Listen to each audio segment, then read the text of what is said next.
Hello students, a very good evening to all of you. Hoping that you are all fit and fine और आप अच्छी तरीके से preparation कर रहे हैं चैप्टर्स की। पिछली वीडियो तक हमने डिस्कस किए थे एडवांटेजेस डिसएडवांटेजेस ऑफ ट्रांसपिरेशन और हमने ये भी डिस्कस किया कि स्टोमेटा किस तरीके से ओपन या क्लोज होते हैं using two theory method. First was the ion exchange method और फिर हमने डिस्कस किया था शुगर कॉन्सेंट्रेशन मेथड या शुगर कॉन्सेंट्रेशन थ्योरी। तो आज हम फर्दर पार्ट ऑफ चैप्टर पे आ गए हैं जो कि मोस्टली थ्योरेटिकल पार्ट है। वो क्या है हमारे पास कि factors affecting rate of transpiration. Factors affecting rate of transpiration, इसका मतलब कि ट्रांसपिरेशन क्या जल्दी जल्दी होगी या ट्रांसपिरेशन का रेट स्लो होगा, उसको कौन कौन से फैक्टर जो है वो कंट्रोल करते हैं वो डिस्कस करेंगे। चलिए, सबसे पहले हमारे पास है लाइट। अब भाई लाइट का होना बहुत जरूरी है। किस तरीके से? अच्छा, लाइट एक तरीके से हमें हीट भी प्रोवाइड करती है। सनलाइट जो है एक तरीके से हीट भी प्रोवाइड करती है। तो जितनी देर तक ज्यादा लाइट रहेगी उतनी गर्माइश जो है, उतना गर्म जो है एटमॉस्फेयर होगा, जिसकी वजह से रेट ऑफ ट्रांसपिरेशन क्या हो जाएगा? इंक्रीज। भाई गर्मी की वजह से वाटर जल्दी जल्दी वाटर वेपर में फॉर्म होंगे और वो क्या करेगा? It will increase the rate of transpiration. So हम कहेंगे light increases the rate of transpiration. ठीक है, more the light more will be the transpiration. अच्छा जी, सेकंड बात करें अगर हम ह्यूमिडिटी की। ह्यूमिडिटी का मतलब क्या होता है? प्रेजेंस ऑफ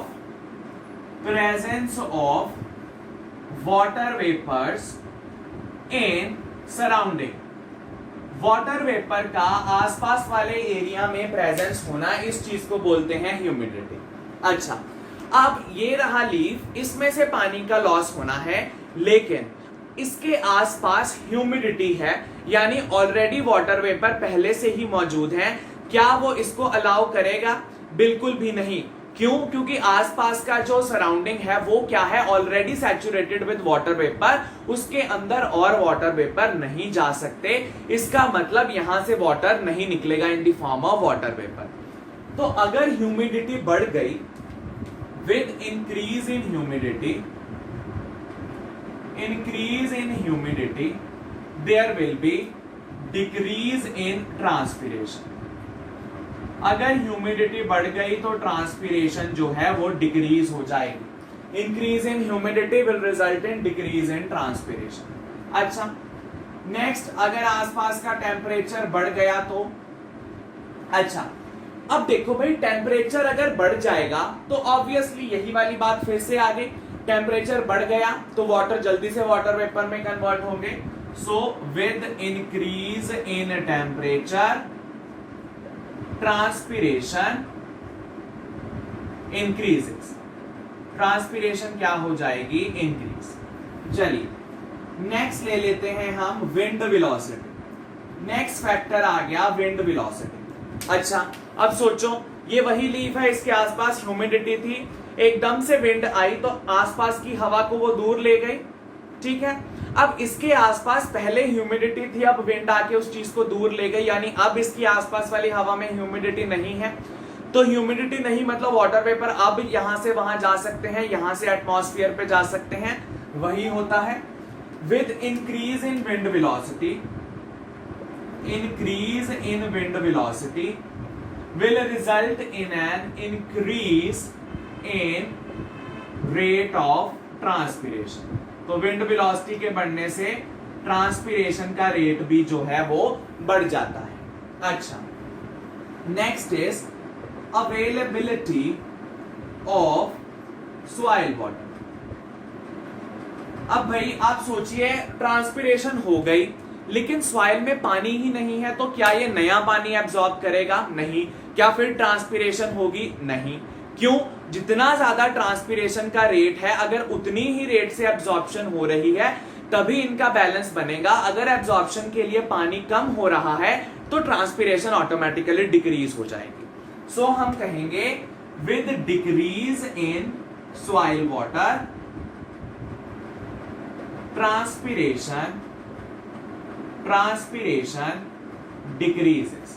ठीक है, चलिए एक और पॉइंट डिस्कस करते हैं। वो पॉइंट है हमारे पास एटमॉस्फेरिक प्रेशर।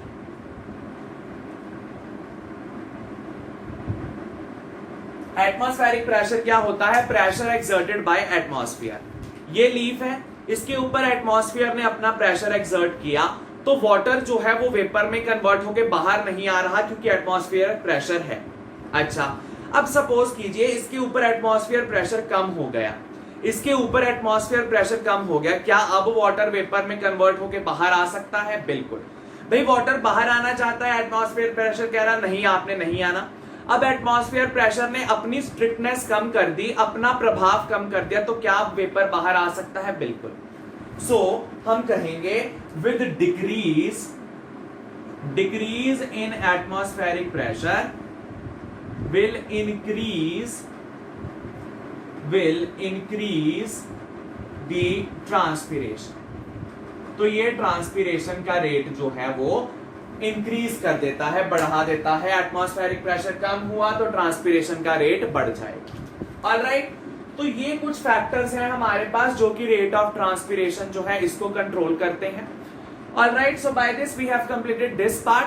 अब इसी वीडियो की कंटिन्यूएशन में हम आपको एक और चीज बताएंगे कि कई प्लांट्स कुछ अडेप्टेशंस, अपने में कुछ चेंजेस कर लेते हैं in order to prevent the loss of water by transpiration. अब वो क्या क्या चेंजेस हैं या क्या क्या अडेप्टेशंस है उसके बारे में हम थोड़ी सी बात करेंगे। Alright students, so let us now discuss about the adaptations or the changes in the plants to reduce the rate of transpiration। तो वो कैसी adaptations हैं? Adaptations या फिर changes in plants to reduce the rate of transpiration। कौन सी ऐसी changes हैं जिससे हम ट्रांसपीरेशन का लॉस कम कर सकते हैं, ट्रांसपीरेशन से लॉस कम कर सकते हैं? पहली है भाई संकन स्टोमेटा।